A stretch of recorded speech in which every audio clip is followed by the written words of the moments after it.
وما لنا ألا نتوكل على الله وقد هدانا سبلنا ولنصبرن على ما آذيتمونا وعلى الله فليتوكل المتوكلون.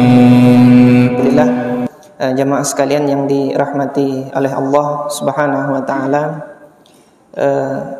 melanjutkan pengajian kita pada minggu yang lalu, yang mana kita sebenarnya masih membahas hadis-hadis di dalam kitab Riyadhus Shalihin, dan kita masih pada bab tahrim al-qati'ah, tahrim al-uquq wa qati'atir rahim, haramnya mencela, yaitu mencela kedua orang tua serta memutus silaturahim.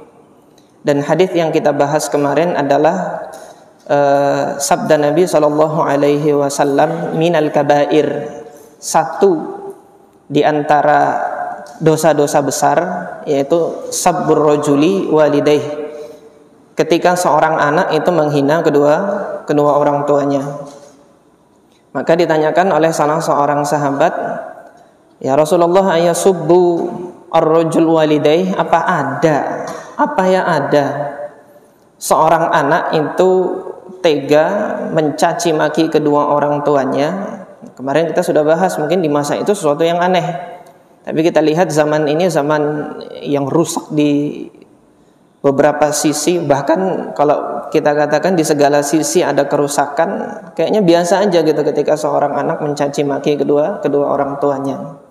Nah, di masa Nabi pada saat itu sesuatu yang nadir, sesuatu yang jarang ketika seorang anak mencaci kedua orang tuanya. Maka ditanyakannya, apakah ada yang seperti ini? Maka Rasulullah menyampaikan, yasubbur rajul aba ahadin fayasubbu abahu.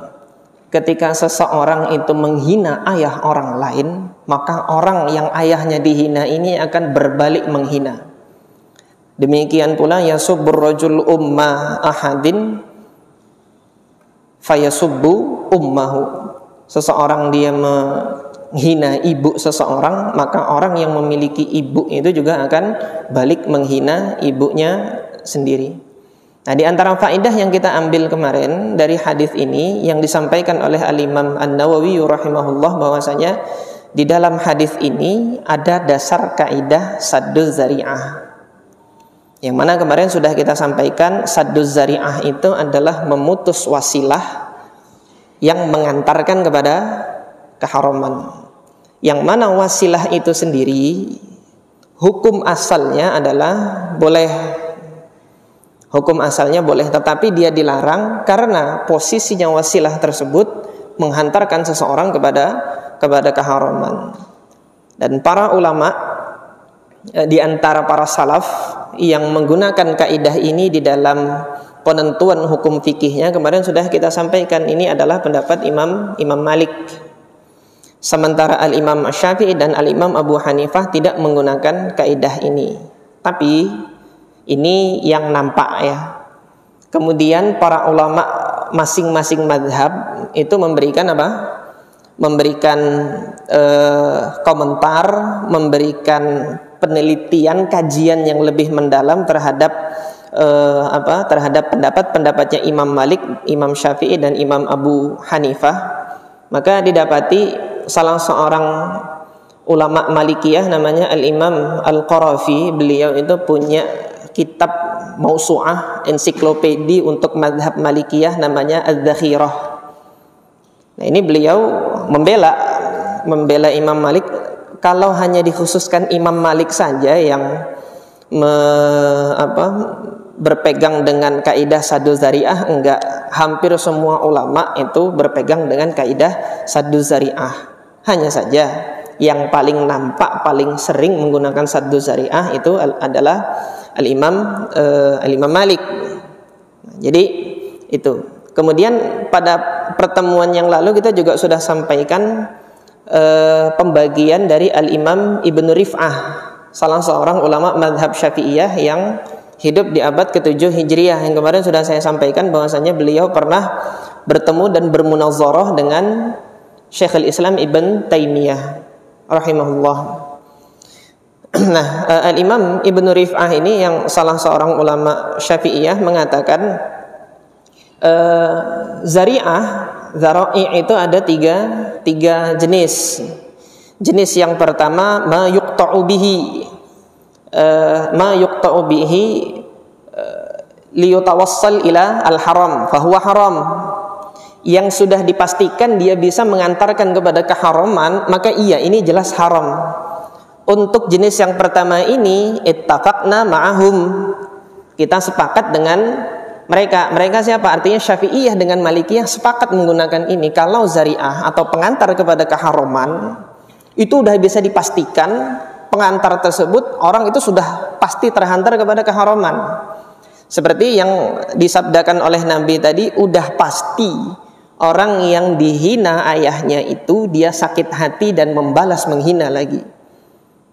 Sudah pasti seseorang yang dihina agamanya itu balik membalas menghina agama yang kita anut. Jadi seperti itu. Nah, kemudian ada kelompok yang kedua yang disampaikan oleh Al-Imam Ibnu Rif'ah, ma yuqta'u bihi annahu la yutawassal bihi, atau kama qala rahimahullah, yang dipastikan bahwasanya pengantar ini tidak mengantar kepada keharaman, udah pasti. Kalau yang pertama tadi sudah pasti menghantarkan kepada keharaman, yang kedua sudah pasti tidak menghantarkan, pasti tidak menghantarkan. Walakin ikhtalatat ma'ahu, akan tetapi dia masih bercampur dan berkaitan dengan wasilah yang menghantarkan kepada keharaman. Yang jenis kedua ini fayusaddu adz-dzara'i' ihtiyatan, maka ditutup pintu zari'ah ini dalam rangka ihtiyat, dalam rangka kehati-hatian. Yang ini contohnya jarang sekali yang jenis kedua ini, karena dia bukan pengantar kepada bukan pengantar kepada keharaman, tetapi dia memiliki keterkaitan dengan wasilah kedua yang mengantar kepada keharaman. Bingung nih tuh? Bingung ya? Orang bikin khamr itu dari apa? Anggur ya. Orang jualan pupuk. Apakah seseorang yang jualan pupuk itu melakukan zari'ah pengantar kepada produksi khamr? Enggak akan jauh. Tetapi orang yang jualan pupuk ini dia punya keterkaitan dengan petani yang menanam anggur. Yang mana petani anggur ini nanti akan menjual hasil panennya. Dan petani yang menjual hasil panennya nanti boleh jadi dibeli sama pabrik anggur, pabrik minuman anggur gitu kan. Boleh jadi dibeli sama pedagang eceran di pasar untuk dijual anggur sebagai buah saja. Kan seperti itu. Nah, sekarang si penjual pupuk ini apakah dilarang, nggak boleh, haram jualan pupuk karena kamu menjadi penyebab khamr itu diproduksi. Nah, maka yang kategori kedua ini kata Al-Imam Ibnu Rif'ah, ilhaqu as-surah an-nadirah fi bab saddi zari'ah ghuluwun, mengkategorikan perkara-perkara yang jarang mengantarkan kepada keharaman itu dikategorikan kepada bab dikategorikan masuk ke dalam bab saddu zari'ah, boleh dilarang dengan alasan saddu zari'ah ini adalah pendapat yang ghulu, berlebih-lebihan dalam penggunaan saddu zari'ah. Itu jenis yang kedua.